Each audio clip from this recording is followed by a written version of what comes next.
Hey, everybody. Welcome to another episode of the Elliot and Jason Show. It's been a few weeks since we've recorded. I've been traveling in Europe. I was in the beautiful country of Georgia. Elliot's been traveling for work. We also had the holidays.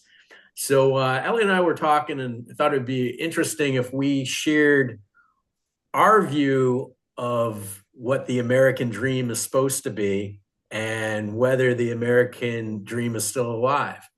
Elliot and I met in college, Michigan State University in the 90s.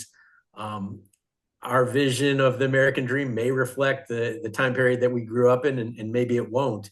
We haven't discussed this previously with each other, so I'm curious to see what Elliot's going to say, and whether my thoughts are similar to Elliot's or not. So, Elliot, I'm going to turn it over to you, and if you can let everybody know how you interpret the American dream and whether it's still viable, whether it's still a possibility for most Americans.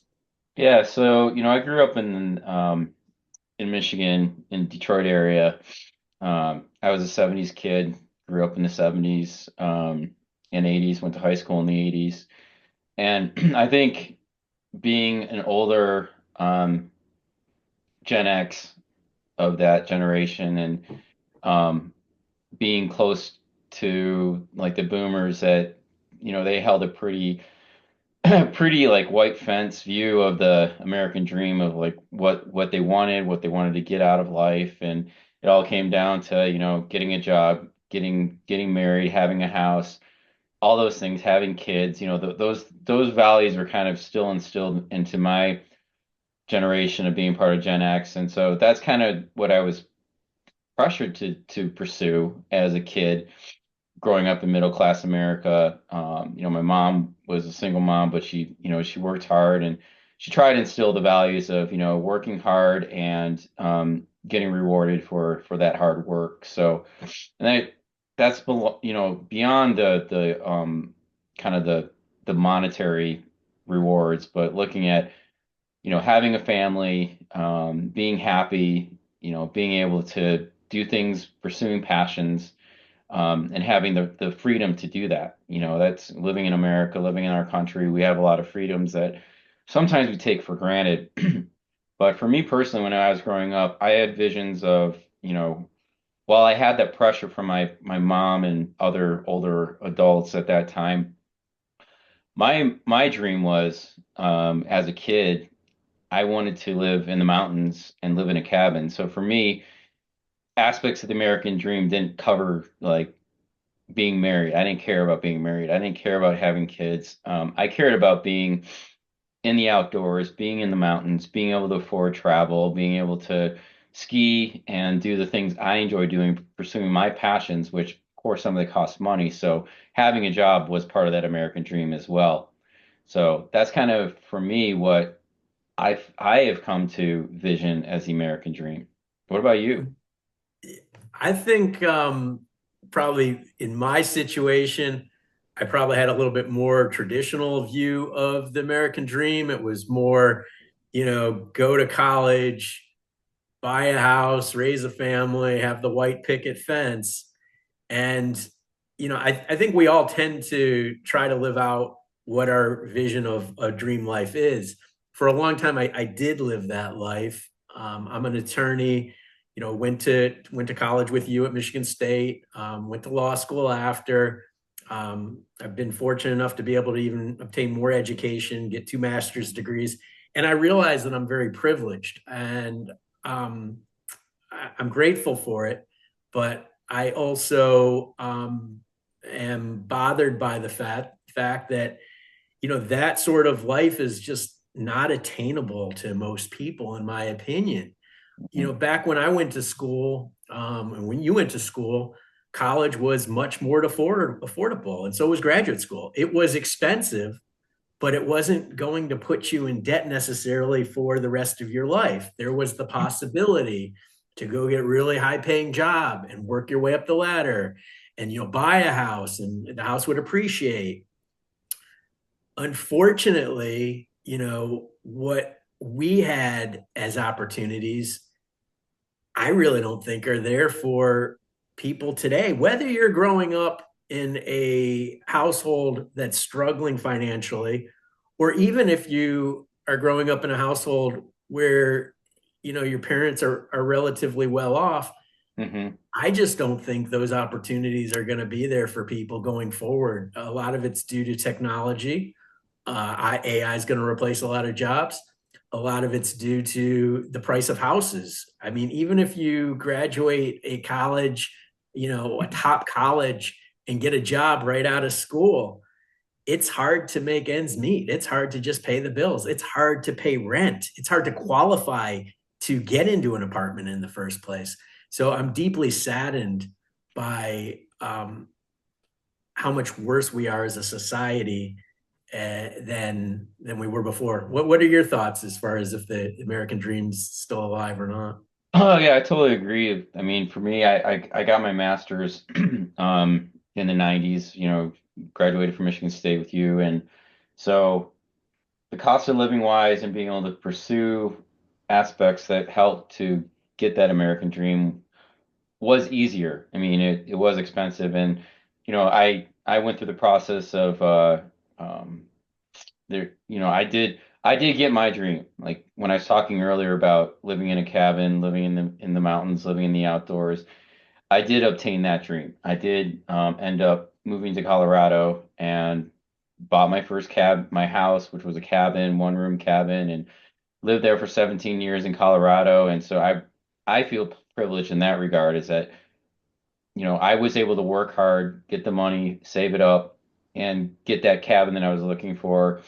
I also got a wolf-like dog. I had an Alaskan Malamute, was able to adopt a dog and live in the great outdoors for so long. And unfortunately, like you stated, in today's age and generations, with Gen Z and the millennials, they're in a much difficult position that the cost of education has increased, the cost of living has increased, the ability to purchase a home is basically out the door, literally, with the increased of interest rates out there. So, most of those younger people are struggling, and most of them are renting and at high rates, and they're basically wasting their salaries on giving money to landlords. So I do feel privileged in the sense that I was able to work hard, obtain my dreams that I had, and I do feel saddened for the newer generations, or having the difficulty of getting jobs, and getting out of going to school is expensive for them. And I think that beyond what you said, it in terms of the financial aspects of it, we're also dealing with the economics and politics of the fact that we're in the midst of a white collar recession. We have a bunch, the middle class is getting basically diminished because of all these layoffs that are occurring.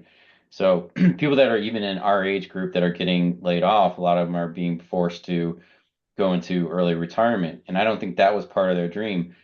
Although for me, that is part of my dream, is that I had visions of like early retirement in my 50s and 60s, early 60s, rather than working all the way through to the point that I could take Social Security without penalty in my late 60s. So that was part of my dream. That was what I envisioned as my future. But as of now, with being laid off and having savings taken away and having to dive into some emergency funds, I'm in the position of rebuilding my finances again. So um, for me, that dream of early retirement isn't really a dream. I may have to work, but the people that are being forced to early retire, that wasn't their dream either. Like if they wanted to early retire, they wanted to do it at a point that they probably had financial resources saved up. It wasn't going to be a struggle, and they probably wanted to keep working. Like a lot of people do vision working into their 60s or needing to. So yeah, the American dream as we visioned it as kids is a lot different in today's world. They may have the similar aspects or similar types of things that they're working towards, but to get them is just going to be so much harder. So Do you that's think it's worthwhile to still go to college? I mean, unless somebody's no, in a position where they can just get an no, education for the sake of getting an education, is it a no, worthwhile endeavor financially? no. I don't believe it is. I believe the better route to go is going to trade schools or going to boot camps and getting certifications, especially if they want to work like in information technology. I think that's a better route than going through undergraduate, getting their bachelor's, and then trying to figure out whether or not that they want to work. A lot of employers are wanting people with experience right off the bat. And by going to trade school or getting a certificate that takes you maybe 6 months to a year, you can get a an entry level job, hopefully. And a lot of those trade schools and certificate programs, they'll give you some of the experience that some of these employers are looking for. So that, in my opinion, is a better route to go. And even for those people that, want to pursue things like executive assistants or being, working as in clerical or those type of things, getting an associate's degree, going to community college is a much more, in my opinion, a much more economically feasible approach than getting your 4 year degree, and then just gambling to see if you're going to be able to find a job afterwards. So I don't know. I think at least at this, in my opinion, college is a waste. Yeah, I would agree with you. I think the advent of AI has really been a game changer. I mean, first it was the internet and then it was AI. Hmm. But right now there's so many tools that are available to us that will allow people to companies to succeed Hmm. without having a lot of college educated people on their payroll. And so from an economic standpoint, why should these companies pay for people that they don't need because artificial intelligence is going to be able to do it better? Hmm. And I think that's going to carry over into a lot of jobs too, where a college degree is not required. I mean, let's just look at transportation. Hmm. Before we know it, we're going to have automated buses and automated cars, and so much of our society is centered around the transportation industry. Hmm. So, from a long-term perspective, I think society needs to change their understanding of what the American dream is Hmm. and get over this feeling that, hey, if you work hard in America, you're going to succeed, because soon it won't matter whether you work hard or not. A computer is going to be able to do it better, and those jobs simply aren't going to be there. And unless we figure out a way for the machine owners who are making a ridiculous amount of money to start paying up and supporting those people who are going to be displaced from their jobs, we're going to be in a lot of trouble. So we're probably about out of time today, Elliot. And I appreciate you having this conversation with everybody. Yeah. And I appreciate everybody for joining us today. Yeah. Thanks. Thanks, everyone. Yeah, we'll be posting another video real soon. Yep. Have a great day.